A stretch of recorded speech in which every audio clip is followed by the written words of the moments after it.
Нашата среща с чудния свят на приказките продължава. Надявам се, че всички обичате приказки за магьосници. Ето защо ще ви разкажа една необикновена приказка за един магьосник, която се казва "Капка вода".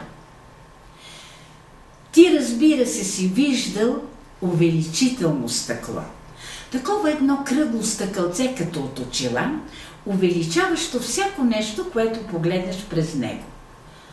Ако го държиш пред очите си и гледаш през него капка вода, взета от някое езеро, ти ще забележиш в нея хиляди чудни животинки, които без помощта на увеличителното стъкло не ще можеш да видиш във водата. А пък тия животинки наистина съществуват. Това не е измама на очите. И тъй. Живееше един човек, когато всички наричаха Крибел-Крабел. Такова беше името му. Той беше магьосник и се мъчеше да извлече от всяко нещо онова, което беше най-хубаво.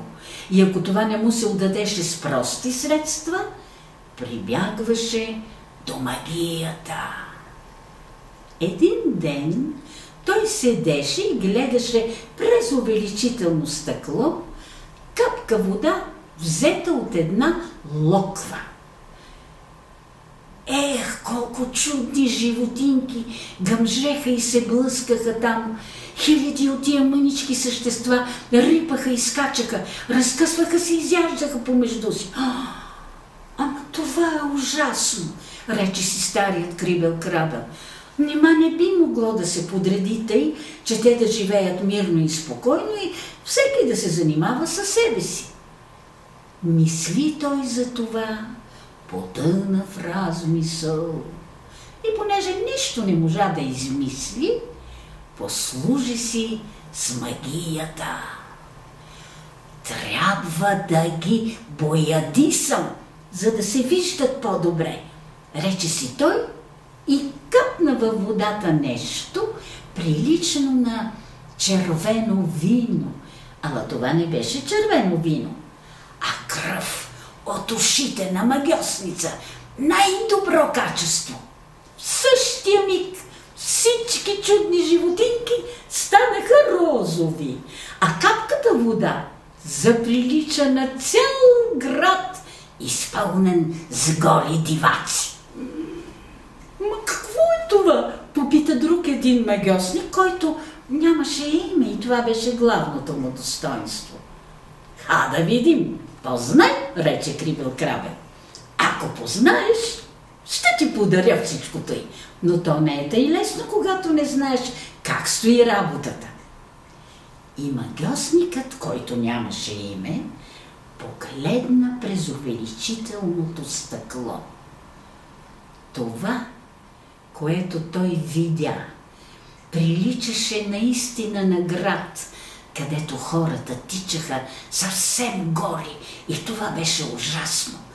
Но още по-ужасно беше да се гледа как те се биеха и блъскаха, как се разкъсваха и изяждаха помежду си. Долните се мъчеха да изплуват горе, горните път падаха долу. Виж, крещеше един, кракът на този е по-дълъг от моя. И кракът изчезваше. А онзи пък има мъничка пъпчица, която го боли. Ами тогава нека да го боли още повече.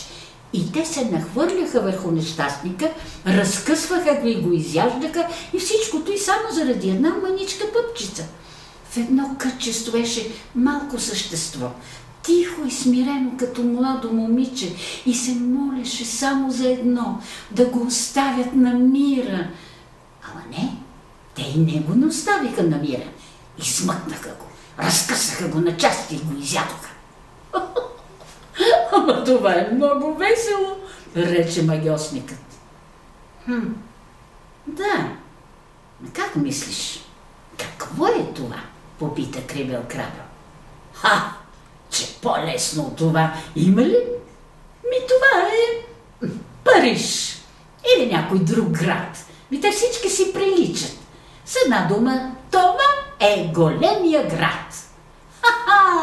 Не позна, рече Крибел-Крабел. Това е вода от локвата. За сега стига толкова.